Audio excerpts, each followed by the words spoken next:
Портпаролката на еврокомесарот Јоханес Хан, Маја Коцијанчич, во изјава за МИА, побара во име на Европската комисија политичките партии во Македонија да се однесуваат конструктивно и да обезбедат веродостојни и демократски предвремени парламентарни избори, што според договорот од Пржино се закажани за 24 април.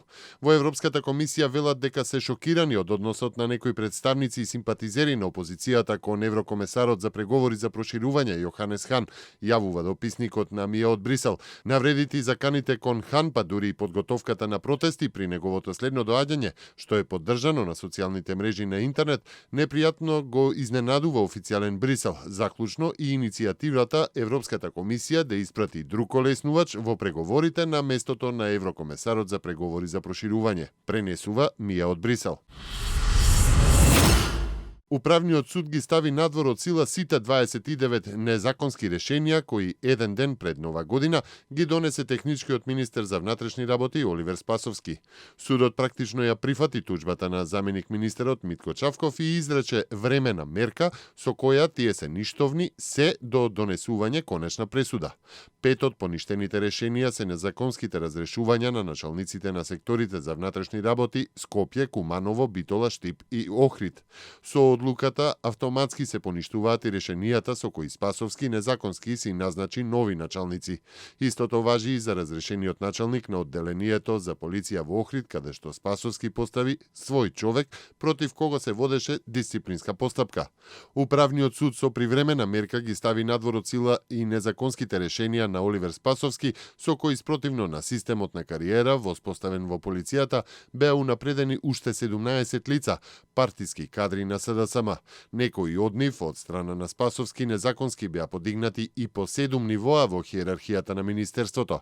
Таков беше примерот со сопругот на Фросина Ременски, кој од инспектор во Газибаба пред Нова година доби решение со кое беше прераспореден во кабинетот на директорот на УБК.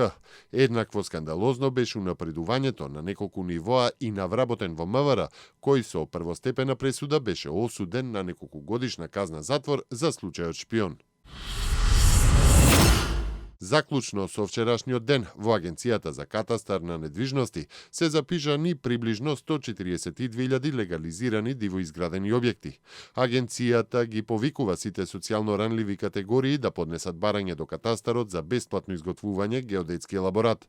До сега оваа можност ја искористиле 4.735 граѓани, истакна директорот на агенцијата Славче Трпески во рамки на отворените денови на катастарот на општина Сопиште. Агенцијата ги подсетува граѓаните кои не поднеле барања за легализација на дивоизграден објект пред март 2011 година, тоа да го направат најдоцна до 31 март оваа година.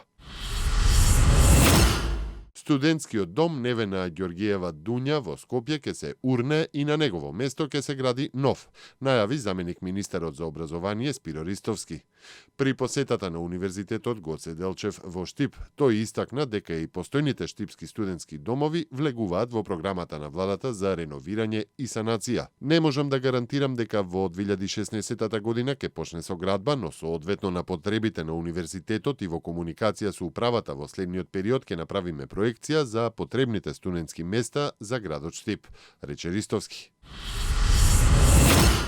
Холандското министерство за правда соопшти дека постигнало спогодба со Албанија со која се отвара патот Холандија побрзо да ги враќа во нивната татковина албанците чии барања за азил се одбиени.